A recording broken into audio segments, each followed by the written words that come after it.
Temos connosco a Cristiana, 10º ano, que nos vai falar do último livro que leu, Orgulho e Preconceito. Cristiana, de quem é este livro? Este livro é da autora Jane Austen, inglesa do século XVIII. Fala-nos do livro, da história, dos personagens. Então o livro conta a história de uma família que infelizmente só tinha filhas. Então a ambição da mãe era casá-las todas. Mas depois há uma das filhas que se destaca porque ela toma atitudes que para a sociedade na qual ela vivia, em pleno século XVIII, que é onde se passa a história, são um bocadinho controversas, porque ela vai contra os ideais que aquilo é suposto ela seguir. Achaste este livro de fácil leitura ou achaste assim pesado para as pessoas da nossa idade lerem? Não é propriamente pesado, mas pessoalmente eu tive que ler 3 vezes.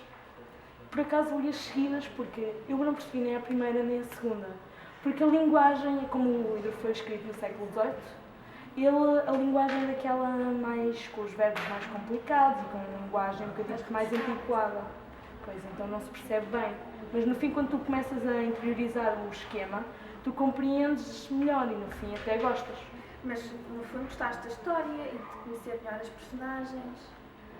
Eu gostei da história porque pessoalmente eu quando leio um livro eu praticamente que adivinho o resto da história, porque aquilo já não dá bem. Mas por exemplo, como eu nunca tinha lido aquela autora, eu por acaso nunca consegui adivinhar o que é que ia acontecer a seguir. Mas por acaso se eu já for a ler outro livro dela, porque ela seguia mais ou menos o mesmo género, talvez eu já consiga adivinhar.